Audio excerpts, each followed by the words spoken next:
Hello, salut et bienvenue dans cette vidéo. Nous allons parler de la notion d'algorithme. On va définir ce que c'est qu'un algorithme, ce que c'est que l'algorithmique et ce que c'est qu'un programme.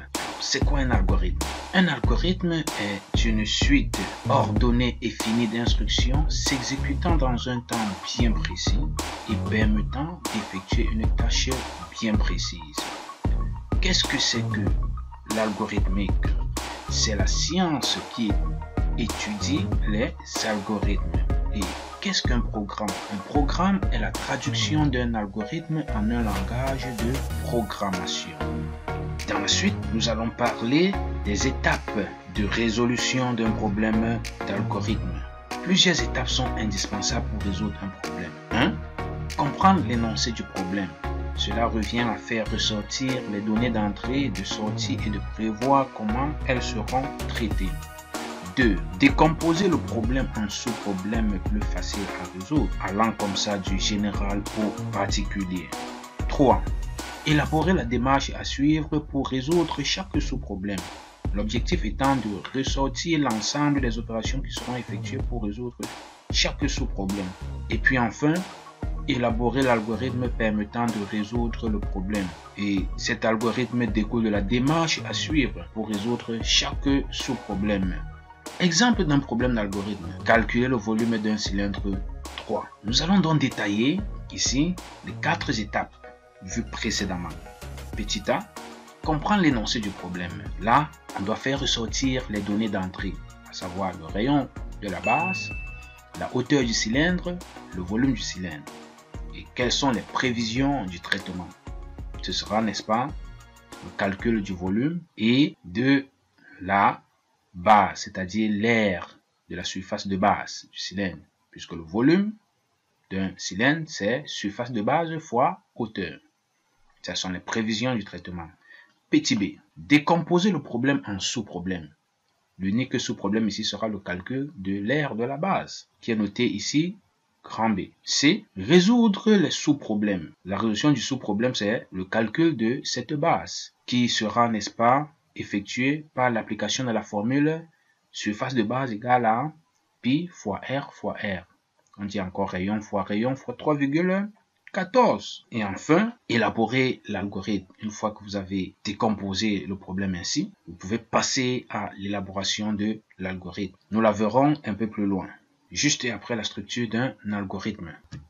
Vous savez, les instructions d'un algorithme sont exécutées dans un ordre précis afin de résoudre un problème particulier.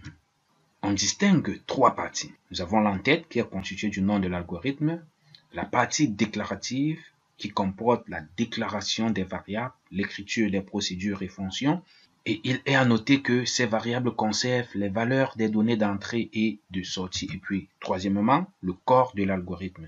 Il s'agit de l'algorithme proprement dit. Ce corps de l'algorithme est constitué de l'ensemble de toutes les opérations qui seront traitées dans l'algorithme. Parlons maintenant de la structure d'un algorithme. La structure de base d'un algorithme est donc la suivante. Vous avez l'algorithme qui est constitué du nom de l'algorithme. Là, c'est l'entête. Ensuite, la partie déclarative qui comporte l'écriture des procédures et fonctions et la déclaration des variables. Et puis, enfin, le corps de l'algorithme. Vous avez début et puis fin. Entre début et fin, vous avez les différentes instructions de traitement du problème. Revenons à l'exemple précédent, le calcul du volume du cylindre. Quel serait le nom de l'algorithme? Algorithme, volume, cylindre. Là, c'est l'entête. Nous passons à la deuxième partie, la déclaration des variables, y compris les constantes, puisqu'on va utiliser pi, qui est une constante de valeur 3,14. Alors, 3,1415 dans ce cas. Déclaration des variables et constantes, nous avons une constante pi, auquel on affecte la valeur 3,1415. Et puis, comme variable, nous avons le rayon, la hauteur, la base, le volume. Tout cela sont des réels. Il faut préciser la nature des variables. Réels, entiers et autres. Code de l'algorithme maintenant.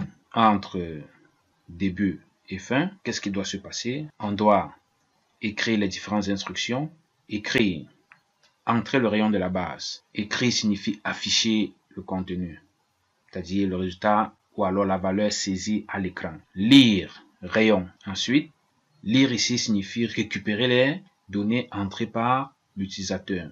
Ensuite, écrire, entrer la hauteur du cylindre.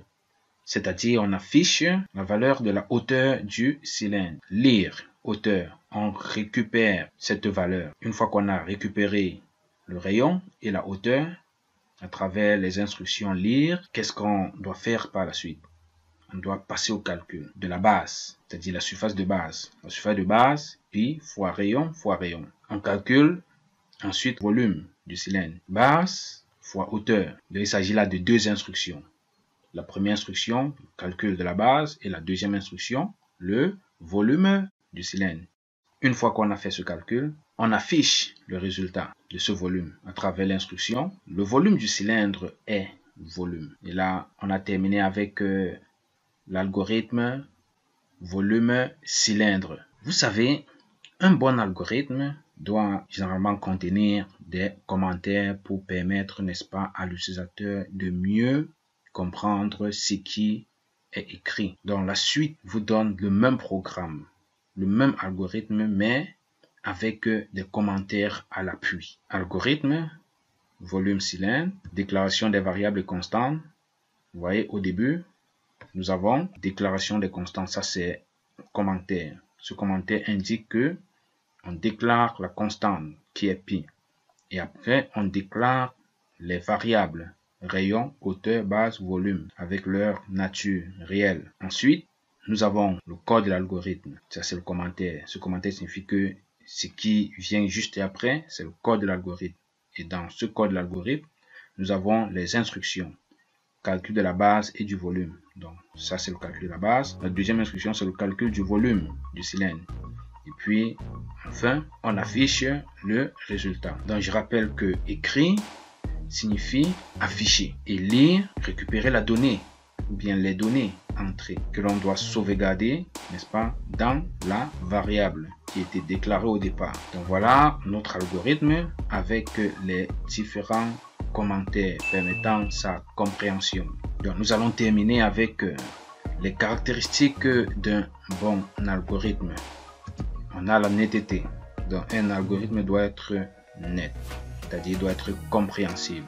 Ensuite, la concision. L'algorithme ne doit pas être trop long, sinon il faudrait, n'est-ce pas, le décomposer en sous-algorithmes tels que les procédures et les fonctions. Efficace, c'est-à-dire l'efficacité. Il doit bien résoudre le problème prévu dans de brefs délais possibles. Et puis l'indépendance, il doit être traduisible en un langage de programmation quelconque. Donc, quel que soit, n'est-ce pas, le langage de programmation, il faudrait que l'algorithme que vous avez élaboré puisse être traduisible en langage de programmation, quel qu'il soit. La documentation, c'est ce que nous avons essayé de faire tout à l'heure. Un bon algorithme doit contenir des commentaires pour faciliter sa compréhension. Et là, c'est la fin de la vidéo. Donc, n'hésitez pas à laisser des commentaires si le contenu vous a intéressé. N'hésitez pas également à lâcher un like et n'hésitez pas à vous abonner si vous êtes nouveau. Alors, on se dit au revoir et à la prochaine.